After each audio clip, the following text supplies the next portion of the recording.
हरे कृष्णा, राधे राधे। आप सभी का एक बार फिर से स्वागत है हमारे YouTube चैनल केशु शॉर्ट्स में। और जहां से हमने कल समाप्त किया था वहीं से आगे अब हम श्रीमद् भागवत गीता का पाठ शुरू करेंगे। अर्जुन ने कहा, हे कृष्ण, पहले आप मुझसे कर्म त्यागने के लिए कहते हैं और फिर भक्ति पूर्वक कर्म करने का आदेश देते हैं। क्या आप अब कृपा करके निश्चित रूप से मुझे बताएंगे कि इन दोनों में से कौन अधिक लाभप्रद है? भगवत गीता के इस 5वें अध्याय में भगवान बताते हैं कि भक्ति पूर्वक किया गया कर्म शुष्क चिंतन से श्रेष्ठ है। भक्ति पथ अधिक सुगम है क्योंकि दिव्य स्वरूपा भक्ति मनुष्य को कर्म बंधन से मुक्त करती है। द्वितीय अध्याय में आत्मा तथा उसके शरीर बंधन का सामान्य ज्ञान बतलाया गया है। उसी में बुद्धि योग भक्ति द्वारा इस भौतिक बंधन से निकलने का भी वर्णन हुआ है। तृतीय अध्याय में यह बताया गया है कि ज्ञानी को कोई कार्य नहीं करने पड़ते। चौथे अध्याय में भगवान ने अर्जुन को बताया है कि सारे यज्ञों का पर्यवसान ज्ञान में होता है। लेकिन चौथे अध्याय के अंत में भगवान ने अर्जुन को सलाह दी कि वह पूर्ण ज्ञान से युक्त होकर उठ करके युद्ध करे। इस प्रकार एक ही साथ भक्ति में कर्म तथा ज्ञान युक्त अकर्म की महत्ता पर बल देते हुए कृष्ण ने अर्जुन के संकल्प को भ्रमित कर दिया है। अर्जुन यह समझता है कि ज्ञान में संन्यास का अर्थ है इंद्रिय कार्यों के रूप में समस्त प्रकार के कार्यकलापों का परित्याग। किंतु यदि भक्ति योग में कोई कर्म करता है तो फिर कर्म का किस तरह त्याग हुआ? दूसरे शब्दों में वह यह सोचता है कि ज्ञान में संन्यास को सभी प्रकार के कार्यों से मुक्त होना चाहिए क्योंकि उसे कर्म तथा ज्ञान असंगत से लगते हैं। ऐसा लगता है कि वह यह नहीं समझ पाया कि ज्ञान के साथ किया गया कर्म बंधनकारी न होने के कारण अकर्म के तुल्य है। इसलिए वह पूछता है कि वह सब प्रकार से कर्म त्याग दे तथा पूर्ण ज्ञान से युक्त होकर कर्म करे। श्री भगवान ने उत्तर दिया, मुक्ति के लिए तो कर्म का परित्याग भक्ति में कर्म दोनों ही उत्तम है, किंतु इन दोनों में से कर्म के परित्याग से भक्ति युक्त कर्म श्रेष्ठ है। सकाम कर्म ही भवबंधन का कारण है। जब तक मनुष्य शारीरिक सुख का स्तर बढ़ाने के उद्देश्य से कर्म करता रहता है तब तक वह विभिन्न प्रकार के शरीरों में देहांतरण करते हुए भवबंधन को बनाए रखता है। लोग इंद्रिय तृप्ति के पीछे पागल हैं। वे ये नहीं जानते कि उनका क्लेशों से युक्त यह शरीर उनके विगत सकाम कर्मों का फल है। यद्यपि यह शरीर नाशवान है किंतु यह नाना प्रकार के कष्ट देता रहता है। इंद्रिय तृप्ति के लिए कर्म करना श्रेष्ठ कर्म नहीं है। जब तक मनुष्य अपने असली स्वरूप के विषय में जिज्ञासा नहीं करता उसका जीवन व्यर्थ रहता है और जब तक वह अपने स्वरूप को जान नहीं लेता तब तक उसे इंद्रिय तृप्ति के लिए सकाम कर्म करने पड़ते हैं और जब तक वह इंद्रिय तृप्ति की इस चेतना में फंसा रहता है तब तक उसका देहांतरण होता रहता है। भले ही उसका मन सकाम कर्मों में व्यस्त रहे और अज्ञान द्वारा प्रभावित हो किंतु उसे वासुदेव की भक्ति के प्रति प्रेम उत्पन्न करना चाहिए। केवल तभी वह भवबंधन से छूटने का अवसर प्राप्त कर सकता है। यह ज्ञान ही मुक्ति के लिए प्राप्त नहीं, जीवात्मा के स्तर पर मनुष्य को कर्म करना होगा, अन्यथा भवबंधन से उबरने का कोई अन्य उपाय नहीं है। किंतु भावना भावित होकर कर्म करना सकाम कर्म नहीं है। पूर्ण ज्ञान से युक्त होकर किए गए कर्म वास्तविक ज्ञान को बढ़ाने वाले हैं। बिना कृष्ण भावनामृत के केवल कर्मों के परित्याग से बद्ध जीव का हृदय शुद्ध नहीं होता। तब तक हृदय शुद्ध नहीं होता जब तक वह सकाम कर्म करता शुरू नहीं कर देता। परंतु कृष्ण भावना भावित कर्म कर्ता को सकाम कर्म के फल से मुक्त बनाता है, जिसके कारण उसे भौतिक सतर तक उतरना नहीं पड़ता। कृष्ण भावना भावित कर्म संन्यास से सदा श्रेष्ठ होता है, क्योंकि संन्यास में नीचे गिरने की संभावना बनी रहती है। कृष्ण भावना अमृत से रहित संन्यास अपूर्ण है, जैसा कि श्रील रूप गोस्वामी ने पुष्टि की है।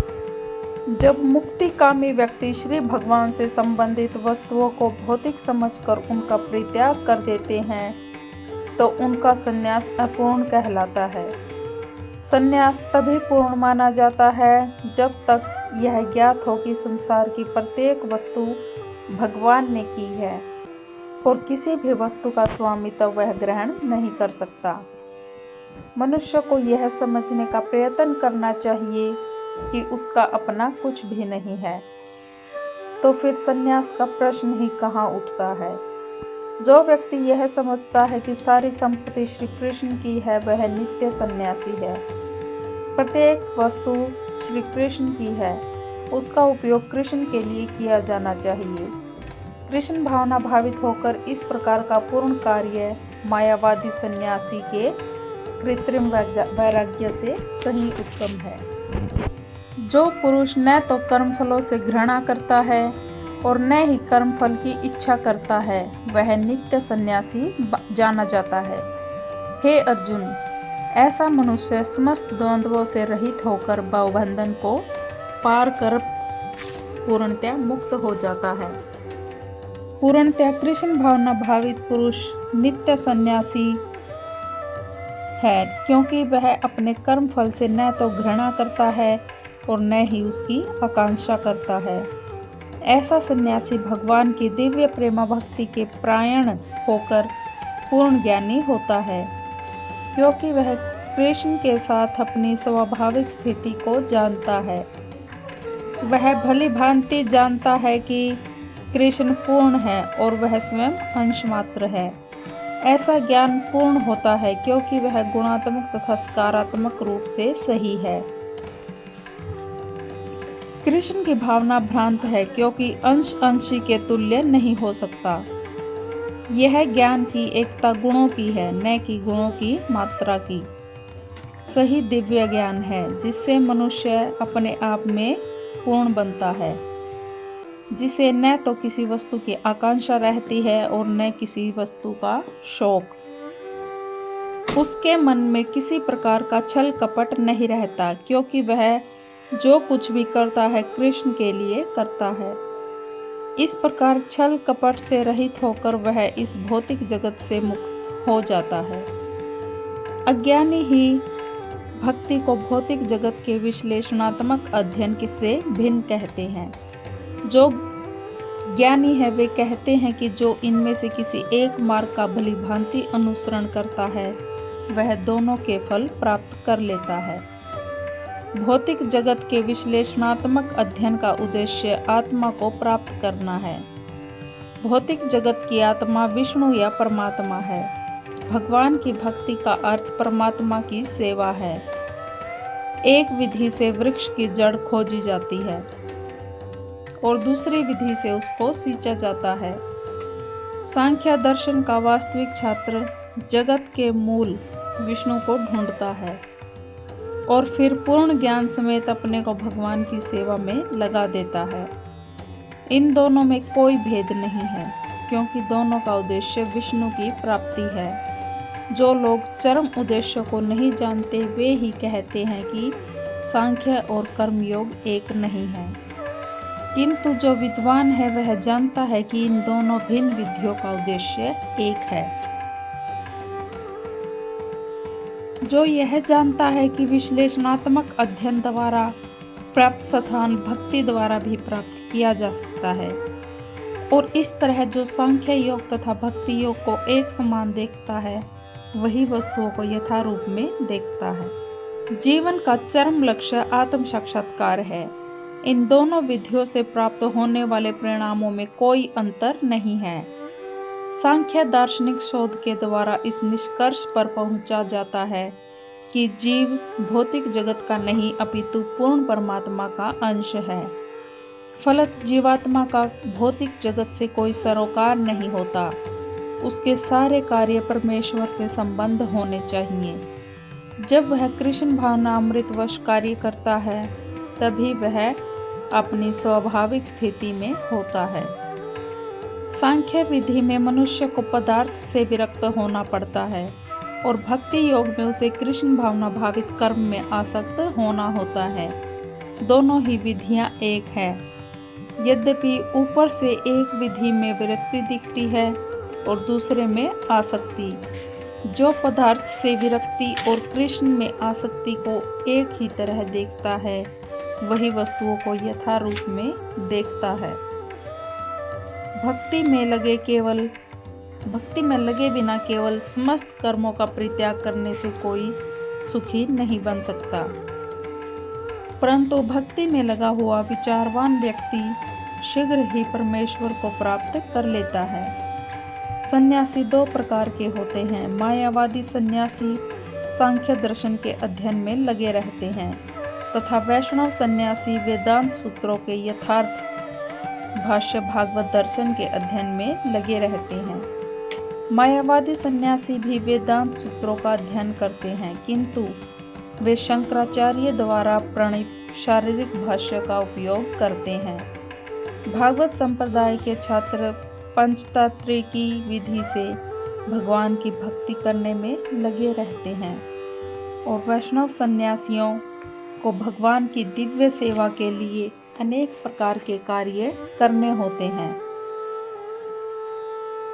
उन्हें भौतिक कार्यों से कोई सरोकार नहीं रहता, किंतु तो भी वे भगवान की भक्ति में नाना प्रकार के कार्य करते रहें।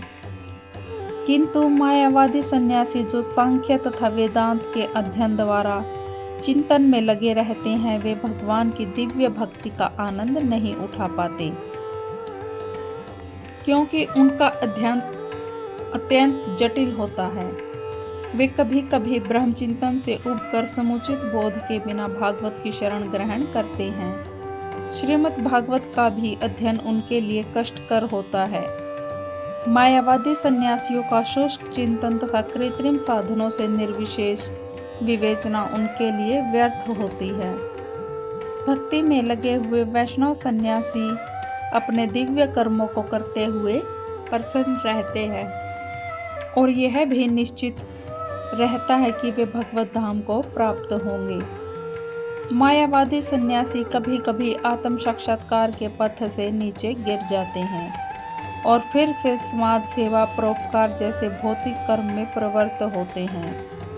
निष्कर्ष यह निकला कि कृष्ण भावनामृत के कार्यों में लगे रहने वाले लोग ब्रह्मा विषयक साधारण चिंतन में लगे सन्यासियों से श्रेष्ठ हैं। यद्यपि वे भी अनेक जन्मों के बाद कृष्ण भावना भावित हो जाते हैं। जो भक्ति भाव से कर्म करता है, जो विशुद्ध आत्मा है और अपने मन तथा इंद्रियों को वश में रखता है, वह सबको प्रिय होता है और सभी लोग उसे प्रिय होते हैं। ऐसा व्यक्ति कर्म करता हुआ भी कभी नहीं बंधता। जो भक्ति भाव से कर्म करता है, जो कृष्ण भावनामृत के कारण मुक्ति पथ पर है, वह प्रत्येक जीव को प्रिय होता है और प्रत्येक जीव उसके लिए प्यारा है। वह कृष्ण भावनामृत के कारण होता है। ऐसा व्यक्ति किसी भी जीव को कृष्ण से अलग नहीं सोच पाता। जिस प्रकार वृक्ष की पत्तियां तथा टहनियां वृक्ष से अलग नहीं होती, वह भली भांति जानता है कि वृक्ष की जड़ में डाला गया समस्त जल पत्तियों तथा टहनियों में फैल जाता है तथा आमाशय को भोजन देने से स्वयं ही पूरे शरीर में फैल जाता है। क्योंकि कृष्ण भावनामृत में कर्म करने वाला सबों का दास होता है, वह हर एक को प्रिय होता है। क्योंकि प्रत्येक व्यक्ति उसके कर्म से प्रसन्न रहता है, उसकी चेतना शुद्ध रहती है। क्योंकि उसकी शुद्ध चेतना रहती है तो उसका मन पूर्णतया नियंत्रण में रहता है। मन के नियंत्रित होने से उसकी इंद्रियां संयमित रहती हैं। क्योंकि उसका मन सदैव श्री कृष्ण में स्थिर रहता है, उसके विचलित होने का प्रश्न ही नहीं उठता। न ही उसे कृष्ण से संबंध कथाओं के अतिरिक्त अन्य कार्यों में अपने इंद्रियों को लगाने का अवसर मिलता है। वह कृष्ण कथा के अतिरिक्त और कुछ सुनना नहीं चाहता। वह कृष्ण को अर्पित किए हुए भोजन के अतिरिक्त अन्य कुछ नहीं खाना चाहता और न ही किसी स्थान में जाने की इच्छा रखता है जहाँ कृष्ण संबंधी कार्य न होता हो। अतः उसकी इंद्रिया वश में रहती है। ऐसा व्यक्ति जिसकी इंद्रिया संयमित हो वह किसी के प्रति अपराध नहीं कर सकता। इस पर कोई यह प्रश्न कर सकता है तो फिर अर्जुन अन्यों के प्रति युद्ध में आक्रामक क्यों था? क्या वह कृष्ण भावना भावित नहीं था? वस्तुतः अर्जुन ऊपर से ही आक्रामक था, क्योंकि जैसा कि दूसरे अध्याय में बताया जा चुका है, आत्मा के अवध्या होने के कारण युद्ध भूमि में एकत्र हुए सारे व्यक्ति अपने अपने स्वरूप में जीवित बने रहेंगे। आध्यात्मिक दृष्टि से कुरुक्षेत्र की युद्ध भूमि में कोई मारा नहीं गया।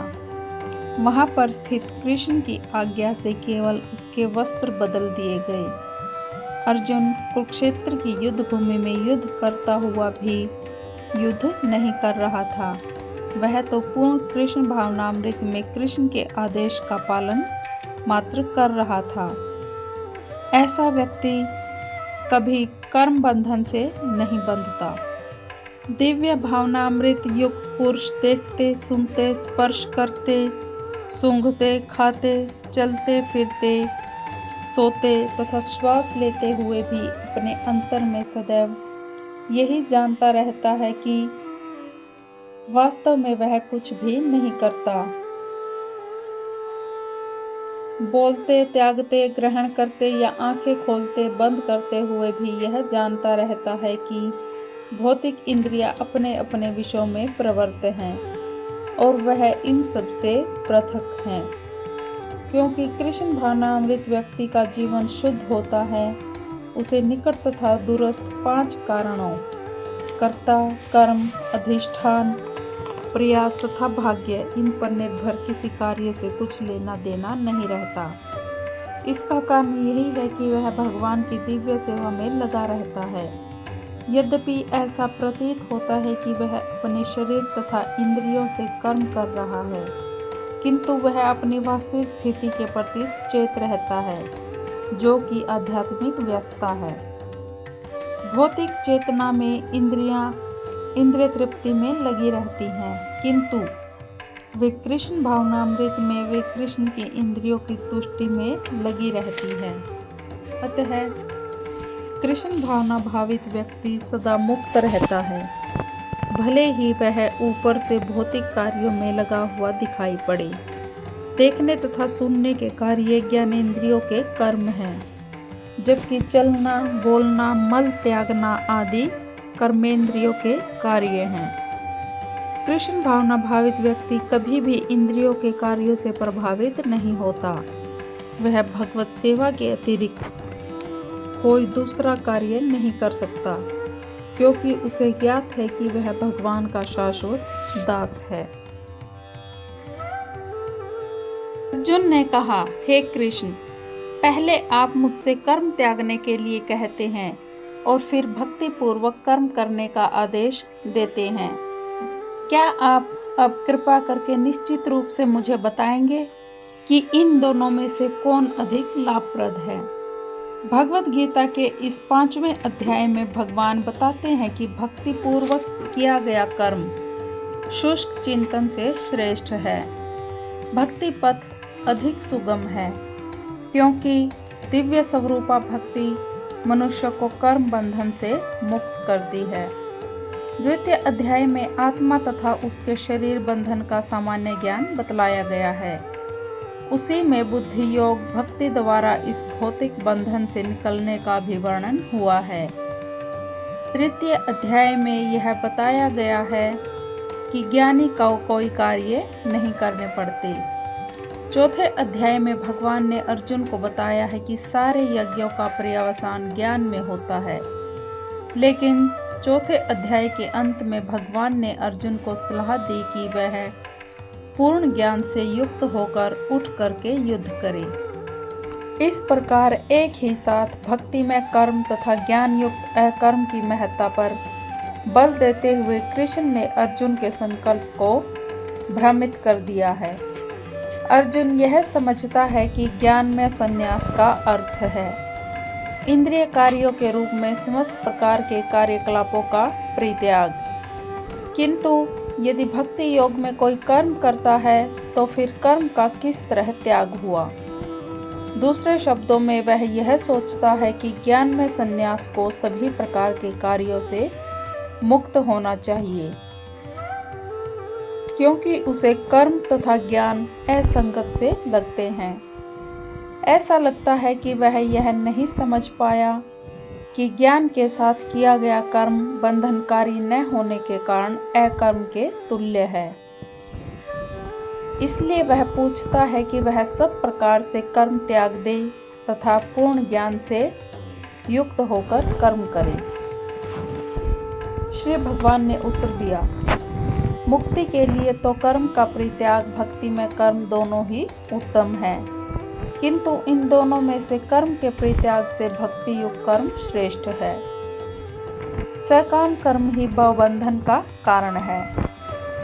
जब तक मनुष्य शारीरिक सुख का स्तर बढ़ाने के उद्देश्य से कर्म करता रहता है, तब तक वह विभिन्न प्रकार के शरीरों में देहांतरण करते हुए भवबंधन को बनाए रखता है।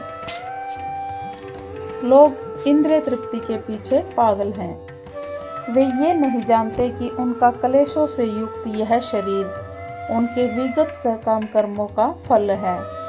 यद्यपि यह शरीर नाशवान है, किंतु यह नाना प्रकार के कष्ट देता रहता है। इंद्रिय तृप्ति के लिए कर्म करना श्रेष्ठ कर्म नहीं है। जब तक मनुष्य अपने असली स्वरूप के विषय में जिज्ञासा नहीं करता, उसका जीवन व्यर्थ रहता है, और जब तक वह अपने स्वरूप को जान नहीं लेता, तब तक उसे इंद्रिय तृप्ति के लिए सकाम कर्म करने पड़ते हैं। और जब तक वह इंद्रिय तृप्ति की इस चेतना में फंसा रहता है, तब तक उसका देहांतरण होता रहता है। भले ही उसका मन सकाम कर्मों में व्यस्त रहे और अज्ञान द्वारा प्रभावित हो, किंतु उसे वासुदेव की भक्ति के प्रति प्रेम उत्पन्न करना चाहिए। केवल तभी वह भवबंधन से छूटने का अवसर प्राप्त कर सकता है। यह ज्ञान ही मुक्ति के लिए प्राप्त नहीं, जीवात्मा के स्तर पर मनुष्य को कर्म करना होगा, अन्यथा भवबंधन से उबरने का कोई अन्य उपाय नहीं है। किंतु भावना भावित होकर कर्म करना सकाम कर्म नहीं है। पूर्ण ज्ञान से युक्त होकर किए गए कर्म वास्तविक ज्ञान को बढ़ाने वाले हैं। बिना कृष्ण भावनामृत के केवल कर्मों के परित्याग से बद्ध जीव का हृदय शुद्ध नहीं होता। तब तक हृदय शुद्ध नहीं होता जब तक वह सकाम कर्म करता शुरू नहीं कर देता। परंतु कृष्ण भावना भावित कर्म कर्ता को सकाम कर्म के फल से मुक्त बनाता है, जिसके कारण उसे भौतिक स्तर तक उतरना नहीं पड़ता। कृष्ण भावना भावित कर्म संन्यास से सदा श्रेष्ठ होता है, क्योंकि संन्यास में नीचे गिरने की संभावना बनी रहती है। कृष्ण भावना अमृत से रहित संन्यास अपूर्ण है, जैसा कि श्रील रूप गोस्वामी ने पुष्टि की है। जब मुक्तिकामी व्यक्ति श्री भगवान से संबंधित वस्तुओं को भौतिक समझकर उनका परित्याग कर देते हैं, तो उनका संन्यास अपूर्ण कहलाता है। संन्यास तभी पूर्ण माना जाता है जब तक यह ज्ञात हो कि संसार की प्रत्येक वस्तु भगवान ने की है और किसी भी वस्तु का स्वामित्व वह ग्रहण नहीं कर सकता। मनुष्य को यह समझने का प्रयत्न करना चाहिए कि उसका अपना कुछ भी नहीं है, तो फिर संन्यास का प्रश्न ही कहाँ उठता है। जो व्यक्ति यह समझता है कि सारी संपत्ति श्री कृष्ण की है, वह नित्य सन्यासी है। प्रत्येक वस्तु श्री कृष्ण की है, उसका उपयोग कृष्ण के लिए किया जाना चाहिए। कृष्ण भावना भावित होकर इस प्रकार का पूर्ण कार्य मायावादी सन्यासी के कृत्रिम वैराग्य से कहीं उत्तम है। जो पुरुष न तो कर्मफलों से घृणा करता है और न ही कर्मफल की इच्छा करता है, वह नित्य सन्यासी जाना जाता है। हे अर्जुन, ऐसा मनुष्य समस्त द्वंद्वों से रहित होकर भवबंधन को पार कर पूर्णतया मुक्त हो जाता है। पूर्णतया कृष्ण भावना भावित पुरुष नित्य सन्यासी है, क्योंकि वह अपने कर्म फल से न तो घृणा करता है और न ही उसकी आकांक्षा करता है। ऐसा सन्यासी भगवान की दिव्य प्रेमा भक्ति के प्रायण होकर पूर्ण ज्ञानी होता है, क्योंकि वह कृष्ण के साथ अपनी स्वाभाविक स्थिति को जानता है। वह भली भांति जानता है कि कृष्ण पूर्ण है और वह स्वयं अंश मात्र है। ऐसा ज्ञान पूर्ण होता है क्योंकि वह गुणात्मक तथा सकारात्मक रूप से सही है। कृष्ण की भावना भ्रांत है क्योंकि अंश अंशी के तुल्य नहीं हो सकता। यह ज्ञान की एकता गुणों की है, न कि गुणों की मात्रा की। सही दिव्य ज्ञान है जिससे मनुष्य अपने आप में पूर्ण बनता है, जिसे न तो किसी वस्तु की आकांक्षा रहती है और न किसी वस्तु का शौक। उसके मन में किसी प्रकार का छल कपट नहीं रहता, क्योंकि वह जो कुछ भी करता है कृष्ण के लिए करता है। इस प्रकार छल कपट से रहित होकर वह इस भौतिक जगत से मुक्त हो जाता है। अज्ञानी ही भक्ति को भौतिक जगत के विश्लेषणात्मक अध्ययन से भिन्न कहते हैं। जो ज्ञानी है वे कहते हैं कि जो इनमें से किसी एक मार्ग का भली भांति अनुसरण करता है, वह दोनों के फल प्राप्त कर लेता है। भौतिक जगत के विश्लेषणात्मक अध्ययन का उद्देश्य आत्मा को प्राप्त करना है। भौतिक जगत की आत्मा विष्णु या परमात्मा है। भगवान की भक्ति का अर्थ परमात्मा की सेवा है। एक विधि से वृक्ष की जड़ खोजी जाती है और दूसरी विधि से उसको सींचा जाता है। सांख्य दर्शन का वास्तविक छात्र जगत के मूल विष्णु को ढूंढता है और फिर पूर्ण ज्ञान समेत अपने को भगवान की सेवा में लगा देता है। इन दोनों में कोई भेद नहीं है, क्योंकि दोनों का उद्देश्य विष्णु की प्राप्ति है। जो लोग चरम उद्देश्य को नहीं जानते वे ही कहते हैं कि सांख्य और कर्मयोग एक नहीं है, किंतु जो विद्वान है वह जानता है कि इन दोनों भिन्न विधियों का उद्देश्य एक है। जो यह जानता है कि विश्लेषणात्मक अध्ययन द्वारा प्राप्त स्थान भक्ति द्वारा भी प्राप्त किया जा सकता है, और इस तरह जो सांख्य योग तथा भक्ति योग को एक समान देखता है, वही वस्तुओं को यथारूप में देखता है। जीवन का चरम लक्ष्य आत्म साक्षात्कार है। इन दोनों विधियों से प्राप्त होने वाले परिणामों में कोई अंतर नहीं है। सांख्य दार्शनिक शोध के द्वारा इस निष्कर्ष पर पहुंचा जाता है कि जीव भौतिक जगत का नहीं अपितु पूर्ण परमात्मा का अंश है। फलत जीवात्मा का भौतिक जगत से कोई सरोकार नहीं होता। उसके सारे कार्य परमेश्वर से संबंध होने चाहिए। जब वह कृष्ण भावना अमृतवश कार्य करता है, तभी वह अपनी स्वाभाविक स्थिति में होता है। सांख्य विधि में मनुष्य को पदार्थ से विरक्त होना पड़ता है और भक्ति योग में उसे कृष्ण भावना भावित कर्म में आसक्त होना होता है। दोनों ही विधियां एक है, यद्यपि ऊपर से एक विधि में विरक्ति दिखती है और दूसरे में आसक्ति। जो पदार्थ से विरक्ति और कृष्ण में आसक्ति को एक ही तरह देखता है, वही वस्तुओं को यथारूप में देखता है। भक्ति में लगे बिना केवल समस्त कर्मों का परित्याग करने से कोई सुखी नहीं बन सकता, परंतु भक्ति में लगा हुआ विचारवान व्यक्ति शीघ्र ही परमेश्वर को प्राप्त कर लेता है। सन्यासी दो प्रकार के होते हैं। मायावादी सन्यासी सांख्य दर्शन के अध्ययन में लगे रहते हैं तथा वैष्णव सन्यासी वेदांत सूत्रों के यथार्थ भाष्य भागवत दर्शन के अध्ययन में लगे रहते हैं। मायावादी सन्यासी भी वेदांत सूत्रों का अध्ययन करते हैं, किंतु वे शंकराचार्य द्वारा प्रणीत शारीरिक भाष्य का उपयोग करते हैं। भागवत संप्रदाय के छात्र पंचतंत्र की विधि से भगवान की भक्ति करने में लगे रहते हैं और वैष्णव सन्यासियों को भगवान की दिव्य सेवा के लिए अनेक प्रकार के कार्य करने होते हैं।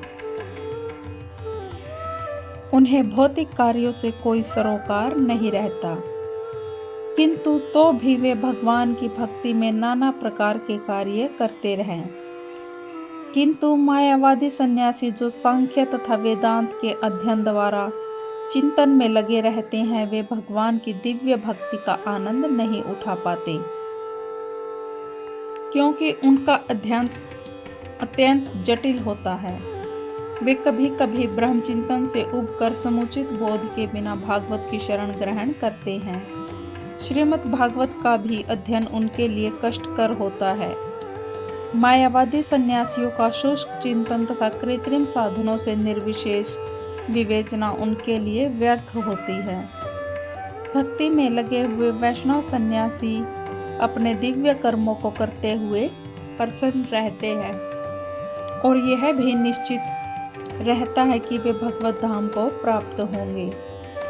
मायावादी सन्यासी कभी कभी आत्म साक्षात्कार के पथ से नीचे गिर जाते हैं और फिर से समाज सेवा परोपकार जैसे भौतिक कर्म में प्रवृत्त होते हैं।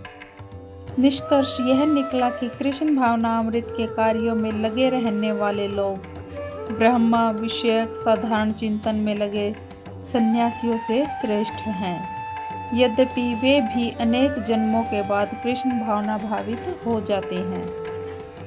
जो भक्ति भाव से कर्म करता है, जो विशुद्ध आत्मा है और अपने मन तथा इंद्रियों को वश में रखता है, वह सबको प्रिय होता है और सभी लोग उसे प्रिय होते हैं। ऐसा व्यक्ति कर्म करता हुआ भी कभी नहीं बंधता। जो भक्ति भाव से कर्म करता है, जो कृष्ण भावनामृत के कारण मुक्ति पथ पर है, वह प्रत्येक जीव को प्रिय होता है और प्रत्येक जीव उसके लिए प्यारा है। वह कृष्ण भावनामृत के कारण होता है।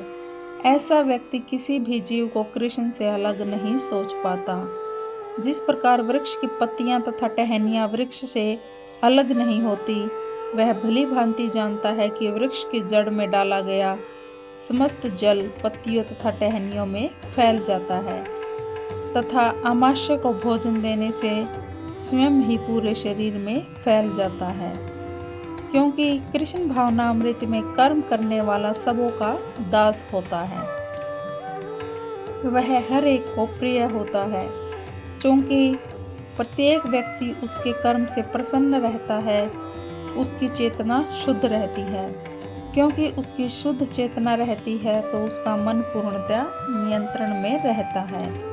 मन के नियंत्रित होने से उसकी इंद्रियां संयमित रहती हैं, क्योंकि उसका मन सदैव श्री कृष्ण में स्थिर रहता है। उसके विचलित होने का प्रश्न ही नहीं उठता। न ही उसे कृष्ण से संबंध कथाओं के अतिरिक्त अन्य कार्यों में अपने इंद्रियों को लगाने का अवसर मिलता है। वह कृष्ण कथा के अतिरिक्त और कुछ सुनना नहीं चाहता। वह कृष्ण को अर्पित किए हुए भोजन के अतिरिक्त अन्य कुछ नहीं खाना चाहता और न ही किसी स्थान में जाने की इच्छा रखता है जहाँ कृष्ण संबंधी कार्य न होता हो। अतः उसकी इंद्रियां वश में रहती है। ऐसा व्यक्ति जिसकी इंद्रियां संयमित हो, वह किसी के प्रति अपराध नहीं कर सकता। इस पर कोई यह प्रश्न कर सकता है, तो फिर अर्जुन अन्यों के प्रति युद्ध में आक्रामक क्यों था? क्या वह कृष्ण भावना भावित नहीं था? वस्तुतः अर्जुन ऊपर से ही आक्रामक था, क्योंकि जैसा कि दूसरे अध्याय में बताया जा चुका है, आत्मा के अवध्या होने के कारण युद्ध भूमि में एकत्र हुए सारे व्यक्ति अपने अपने स्वरूप में जीवित बने रहेंगे। आध्यात्मिक दृष्टि से कुरुक्षेत्र की युद्ध भूमि में कोई मारा नहीं गया। वहां पर स्थित कृष्ण की आज्ञा से केवल उसके वस्त्र बदल दिए गए। अर्जुन कुरुक्षेत्र की युद्ध भूमि में युद्ध करता हुआ भी युद्ध नहीं कर रहा था। वह तो पूर्ण कृष्ण भावनामृत में कृष्ण के आदेश का पालन मात्र कर रहा था। ऐसा व्यक्ति कभी कर्म बंधन से नहीं बंधता। दिव्य भावनामृत युक्त पुरुष देखते, सुनते, स्पर्श करते, सूंघते, खाते, चलते फिरते, सोते तथा श्वास लेते हुए भी अपने अंतर में सदैव यही जानता रहता है कि वास्तव में वह कुछ भी नहीं करता। बोलते, त्यागते, ग्रहण करते या आंखें खोलते बंद करते हुए भी यह जानता रहता है कि भौतिक इंद्रियां अपने अपने विषयों में प्रवृत्त हैं और वह इन सब से पृथक हैं। क्योंकि कृष्ण भावनामृत व्यक्ति का जीवन शुद्ध होता है, उसे निकट तथा दूरस्थ 5 कारणों कर्ता, कर्म, अधिष्ठान, प्रयास तथा भाग्य इन पर निर्भर किसी कार्य से कुछ लेना देना नहीं रहता। इसका कारण यही है कि वह भगवान की दिव्य सेवा में लगा रहता है। यद्यपि ऐसा प्रतीत होता है कि वह अपने शरीर तथा इंद्रियों से कर्म कर रहा है, किंतु वह अपनी वास्तविक स्थिति के प्रति चेत रहता है, जो कि आध्यात्मिक व्यस्तता है। भौतिक चेतना में इंद्रियां इंद्रिय तृप्ति में लगी रहती हैं, किंतु वे कृष्ण भावनामृत में वे कृष्ण के इंद्रियों की तुष्टि में लगी रहती हैं। अतः कृष्ण भावना भावित व्यक्ति सदा मुक्त रहता है, भले ही वह ऊपर से भौतिक कार्यों में लगा हुआ दिखाई पड़े। देखने तथा सुनने के कार्य ज्ञानेंद्रियों के कर्म हैं, जबकि चलना, बोलना, मल त्यागना आदि कर्मेंद्रियों के कार्य हैं। कृष्ण भावना भावित व्यक्ति कभी भी इंद्रियों के कार्यों से प्रभावित नहीं होता। वह भगवत सेवा के अतिरिक्त कोई दूसरा कार्य नहीं कर सकता, क्योंकि उसे ज्ञात है कि वह भगवान का शाश्वत दास है। अर्जुन ने कहा, हे कृष्ण, पहले आप मुझसे कर्म त्यागने के लिए कहते हैं और फिर भक्ति पूर्वक कर्म करने का आदेश देते हैं। क्या आप अब कृपा करके निश्चित रूप से मुझे बताएंगे कि इन दोनों में से कौन अधिक लाभप्रद है?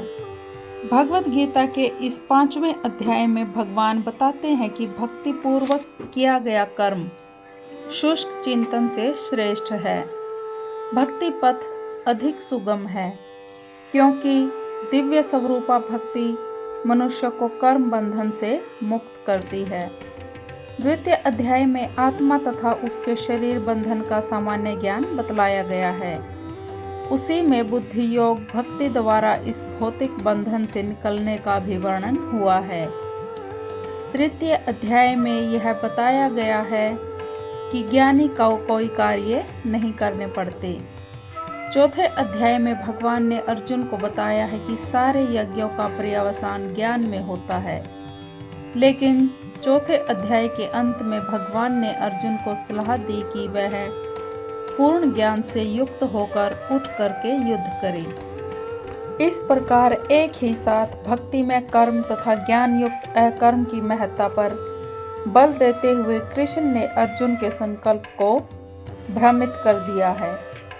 अर्जुन यह समझता है कि ज्ञान में संन्यास का अर्थ है इंद्रिय कार्यों के रूप में समस्त प्रकार के कार्यकलापों का परित्याग, किंतु यदि भक्ति योग में कोई कर्म करता है तो फिर कर्म का किस तरह त्याग हुआ।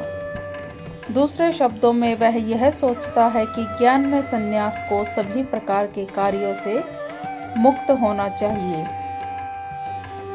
क्योंकि उसे कर्म तथा ज्ञान असंगत से लगते हैं। ऐसा लगता है कि वह यह नहीं समझ पाया कि ज्ञान के साथ किया गया कर्म बंधनकारी न होने के कारण अकर्म के तुल्य है। इसलिए वह पूछता है कि वह सब प्रकार से कर्म त्याग दे तथा पूर्ण ज्ञान से युक्त होकर कर्म करे।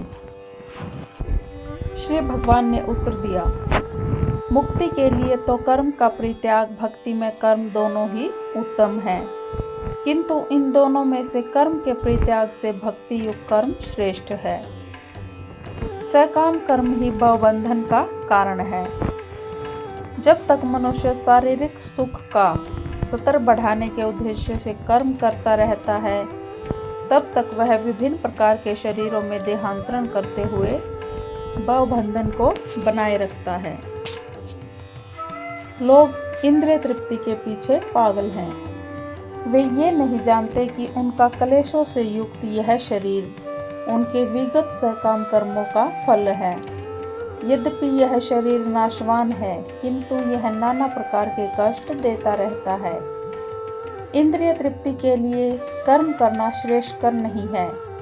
जब तक मनुष्य अपने असली स्वरूप के विषय में जिज्ञासा नहीं करता, उसका जीवन व्यर्थ रहता है, और जब तक वह अपने स्वरूप को जान नहीं लेता, तब तक उसे इंद्रिय तृप्ति के लिए सकाम कर्म करने पड़ते हैं। और जब तक वह इंद्रिय तृप्ति की इस चेतना में फंसा रहता है, तब तक उसका देहांतरण होता रहता है। भले ही उसका मन सकाम कर्मों में व्यस्त रहे और अज्ञान द्वारा प्रभावित हो, किंतु उसे वासुदेव की भक्ति के प्रति प्रेम उत्पन्न करना चाहिए। केवल तभी वह भवबंधन से छूटने का अवसर प्राप्त कर सकता है। यह ज्ञान ही मुक्ति के लिए प्राप्त नहीं, जीवात्मा के स्तर पर मनुष्य को कर्म करना होगा, अन्यथा भवबंधन से उबरने का कोई अन्य उपाय नहीं है। किंतु भावना भावित होकर कर्म करना सकाम कर्म नहीं है। पूर्ण ज्ञान से युक्त होकर किए गए कर्म वास्तविक ज्ञान को बढ़ाने वाले हैं। बिना कृष्ण भावनामृत के केवल कर्मों के परित्याग से बद्ध जीव का हृदय शुद्ध नहीं होता। तब तक हृदय शुद्ध नहीं होता जब तक वह सकाम कर्म करता शुरू नहीं कर देता। परंतु कृष्ण भावना भावित कर्म कर्ता को सकाम कर्म के फल से मुक्त बनाता है, जिसके कारण उसे भौतिक स्तर तक उतरना नहीं पड़ता।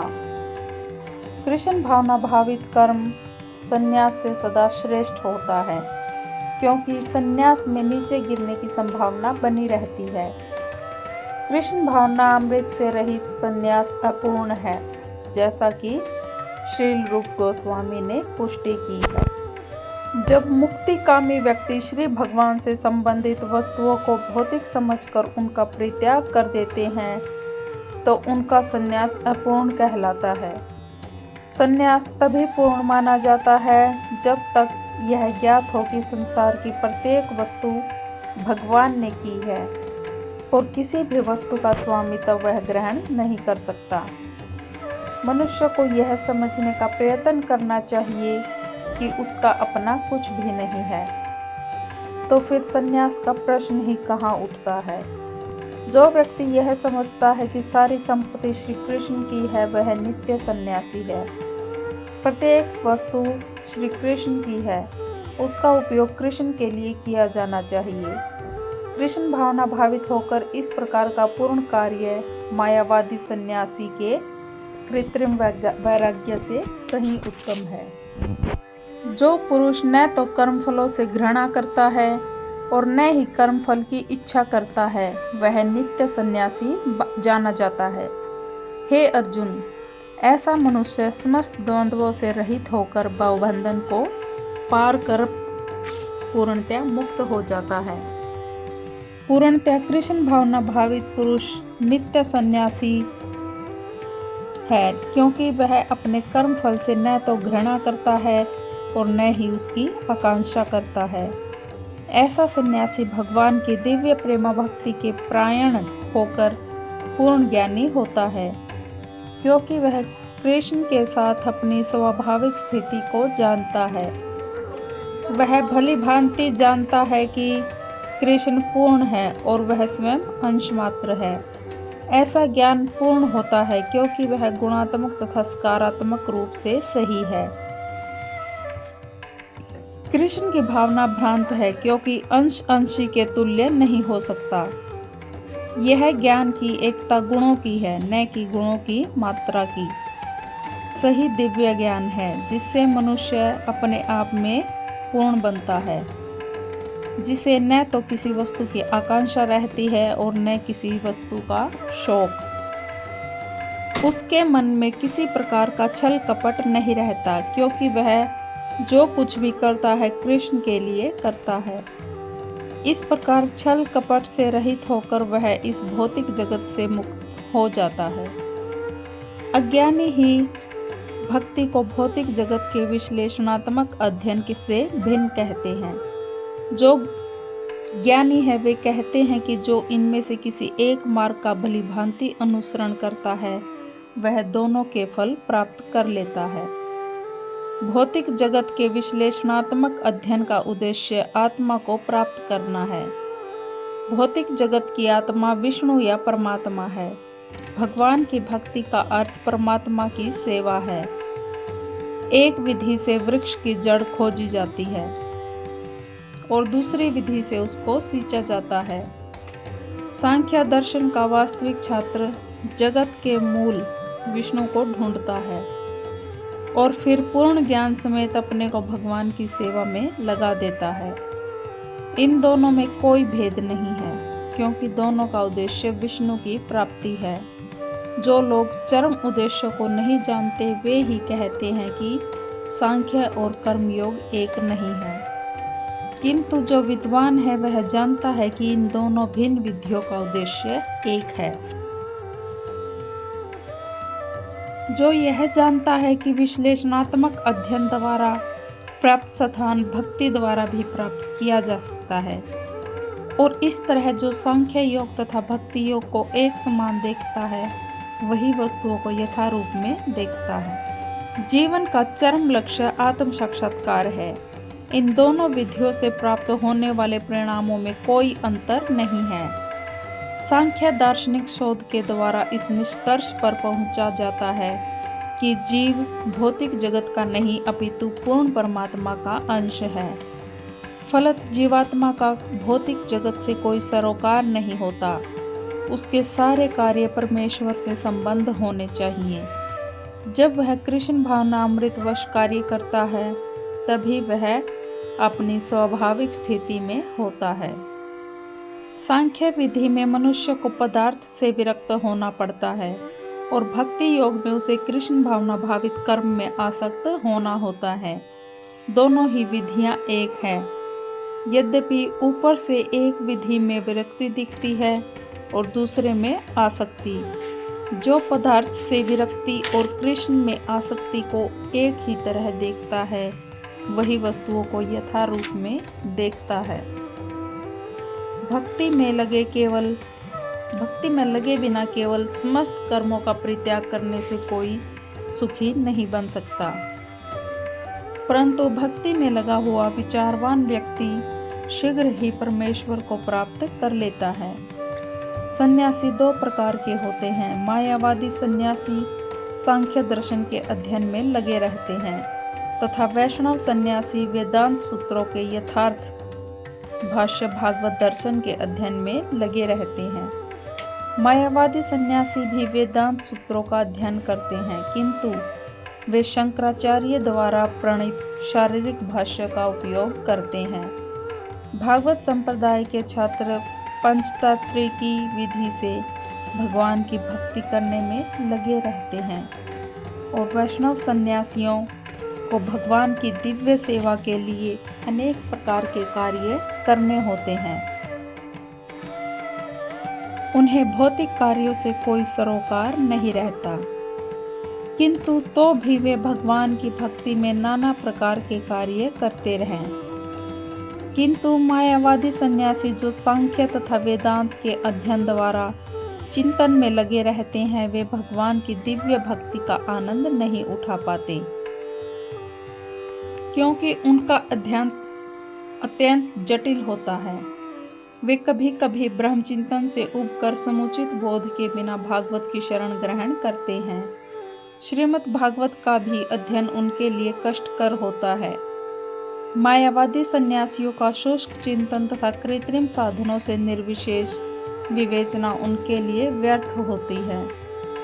भक्ति में लगे हुए वैष्णव सन्यासी अपने दिव्य कर्मों को करते हुए प्रसन्न रहते हैं और यह भी निश्चित रहता है कि वे भगवत धाम को प्राप्त होंगे। मायावादी सन्यासी कभी कभी आत्म साक्षात्कार के पथ से नीचे गिर जाते हैं और फिर से समाज सेवा परोपकार जैसे भौतिक कर्म में प्रवृत्त होते हैं। निष्कर्ष यह निकला कि कृष्ण भावनामृत के कार्यों में लगे रहने वाले लोग ब्रह्म विषयक साधारण चिंतन में लगे सन्यासियों से श्रेष्ठ हैं, यद्यपि वे भी अनेक जन्मों के बाद कृष्ण भावना भावित हो जाते हैं। जो भक्ति भाव से कर्म करता है, जो विशुद्ध आत्मा है और अपने मन तथा इंद्रियों को वश में रखता है, वह सबको प्रिय होता है और सभी लोग उसे प्रिय होते हैं।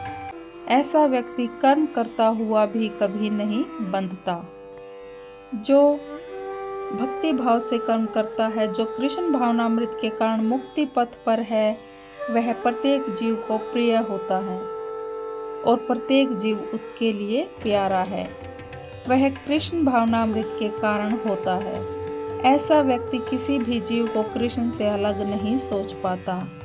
जिस प्रकार वृक्ष की पत्तियां तथा टहनियां वृक्ष से अलग नहीं होती, वह भली भांति जानता है कि वृक्ष की जड़ में डाला गया समस्त जल पत्तियों तथा टहनियों में फैल जाता है तथा आमाशय को भोजन देने से स्वयं ही पूरे शरीर में फैल जाता है। क्योंकि कृष्ण भावनामृत में कर्म करने वाला सबों का दास होता है, वह हर एक को प्रिय होता है। क्योंकि प्रत्येक व्यक्ति उसके कर्म से प्रसन्न रहता है, उसकी चेतना शुद्ध रहती है। क्योंकि उसकी शुद्ध चेतना रहती है तो उसका मन पूर्णतया नियंत्रण में रहता है। मन के नियंत्रित होने से उसकी इंद्रियां संयमित रहती हैं। क्योंकि उसका मन सदैव श्री कृष्ण में स्थिर रहता है, उसके विचलित होने का प्रश्न ही नहीं उठता। न ही उसे कृष्ण से संबंध कथाओं के अतिरिक्त अन्य कार्यों में अपने इंद्रियों को लगाने का अवसर मिलता है। वह कृष्ण कथा के अतिरिक्त और कुछ सुनना नहीं चाहता। वह कृष्ण को अर्पित किए हुए भोजन के अतिरिक्त अन्य कुछ नहीं खाना चाहता और न ही किसी स्थान में जाने की इच्छा रखता है जहाँ कृष्ण संबंधी कार्य न होता हो। अतः उसकी इंद्रियां वश में रहती हैं। ऐसा व्यक्ति जिसकी इंद्रियां संयमित हो, वह किसी के प्रति अपराध नहीं कर सकता। इस पर कोई यह प्रश्न कर सकता है तो फिर अर्जुन अन्यों के प्रति युद्ध में आक्रामक क्यों था? क्या वह कृष्ण भावना भावित नहीं था? वस्तुतः अर्जुन ऊपर से ही आक्रामक था, क्योंकि जैसा कि दूसरे अध्याय में बताया जा चुका है, आत्मा के अवध्या होने के कारण युद्ध भूमि में एकत्र हुए सारे व्यक्ति अपने अपने स्वरूप में जीवित बने रहेंगे। आध्यात्मिक दृष्टि से कुरुक्षेत्र की युद्ध भूमि में कोई मारा नहीं गया। वहां पर स्थित कृष्ण की आज्ञा से केवल उसके वस्त्र बदल दिए गए। अर्जुन कुरुक्षेत्र की युद्ध भूमि में युद्ध करता हुआ भी युद्ध नहीं कर रहा था। वह तो पूर्ण कृष्ण भावनामृत में कृष्ण के आदेश का पालन मात्र कर रहा था। ऐसा व्यक्ति कभी कर्म बंधन से नहीं बंधता।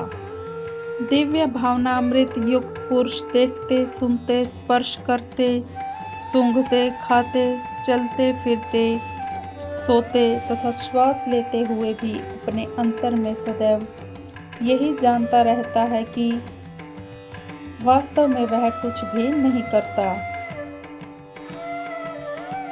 बोलते, त्यागते, ग्रहण करते या आंखें खोलते बंद करते हुए भी यह जानता रहता है कि भौतिक इंद्रियां अपने अपने विषयों में प्रवृत्त हैं और वह इन सब से पृथक है, क्योंकि कृष्ण भावनामृत व्यक्ति का जीवन शुद्ध होता है। उसे निकट तथा दूरस्थ 5 कारणों कर्ता, कर्म, अधिष्ठान, प्रयास तथा भाग्य, इन पर निर्भर किसी कार्य से कुछ लेना देना नहीं रहता। इसका कारण यही है कि वह भगवान की दिव्य सेवा में लगा रहता है। यद्यपि ऐसा प्रतीत होता है कि वह अपने शरीर तथा इंद्रियों से कर्म कर रहा है, किंतु वह अपनी वास्तविक स्थिति के प्रति सचेत रहता है, जो कि आध्यात्मिक व्यस्तता है। भौतिक चेतना में इंद्रिय तृप्ति में लगी रहती हैं, किंतु वे कृष्ण भावनामृत में वे कृष्ण की इंद्रियों की तुष्टि में लगी रहती है। अतः कृष्ण भावना भावित व्यक्ति सदा मुक्त रहता है, भले ही वह ऊपर से भौतिक कार्यों में लगा हुआ दिखाई पड़े।